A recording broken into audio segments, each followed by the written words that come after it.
সেবার কিন্তু একা একাই হাজব্যান্ড বারুইপুরে গেছিল, যেখানে ওর চাকরির জায়গা। তো রোজ রোজ তো আর বাইরে খেতে ইচ্ছে করে না কিনে খেতে, তাই ঘরেই চিকেন বানিয়েছিল। আর আমি যাতে তোমাদের সঙ্গে শেয়ার করতে পারি সেই জন্য এই ভিডিওটা আমার জন্য করে নিয়েছিল। প্রথমেই তো দেখলে চিকেন ম্যারিনেশন থেকে শুরু করে সমস্ত মশলাপাতি কেটে কুটে রেডি করে রেখেছে। পেঁয়াজ, আদা, রসুন, টমেটো, ধনেপাতা, গোটা গরম মশলা, ক্যাপসিকাম সমস্তটা, টক দইও কিন্তু সঙ্গে ছিল। চলো তাহলে ছোট্ট করে ও কীভাবে চিকেনের রেসিপিটা বানিয়েছিল যতটা পেরেছে ক্যাপচার করার চেষ্টা করেছে, তাই তোমাদের সঙ্গে শেয়ার করছি। প্রথমে তো দেখছো গ্যাস জ্বালিয়ে কড়াই বসিয়ে কড়াইয়ে সর্ষের তেল গরম করতে দিয়েছে। তারপরে শুকনো লঙ্কা, পেঁয়াজ দিয়ে হালকা একটু লবণ দিয়ে পেঁয়াজটা একটু ভাজা ভাজা করে রেখে অল্প করে পেঁয়াজ কিন্তু তুলে রেখেছে। তারপরেই অ্যাড করে দিয়েছে ক্যাপসিকাম। এরকম কিউব কিউব করে ক্যাপসিকাম কেটে হালকা ফ্রাই করে টমেটো আর আদা রসুন বাটাটা অ্যাড করে দিল।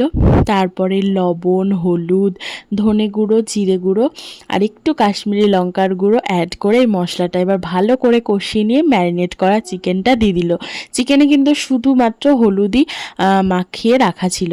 তারপর চিকেনের সঙ্গে মশলাটা একটু কষে আসলে ওই মিক্সির জারেই টক দইটা দিয়ে হালকা একটু ব্লেন্ড করে নিয়ে টক দইটা দিয়ে এবার চিকেনটাকে সুন্দর করে কষিয়ে নেবে। ও কিন্তু এইভাবেই চিকেন বানায়, আর টক দই দিলে এভাবেই একটু ব্লেন্ডারে ব্লেন্ড করে নেয় যাতে একটু স্মুথ কনসিস্টেন্সিটা আসে। তারপরে কাঁচা লঙ্কা ওপর থেকে ছড়িয়ে হালকা একটু ঢেকে দিয়ে দেখো চিকেনটা একদম সুন্দর কষানো হয়ে গেছে, আর চিকেনের মধ্যে জলও অ্যাড করে দিয়েছে। চিকেনটা কিন্তু প্রায় একদম রেডি।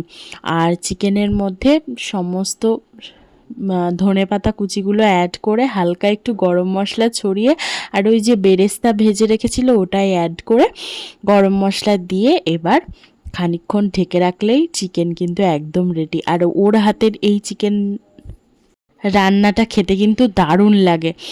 বহুবার খেয়েছি আর প্রত্যেকবারই দারুণ হয়। একদম সিম্পলের ওপর অসাধারণ রেসিপি।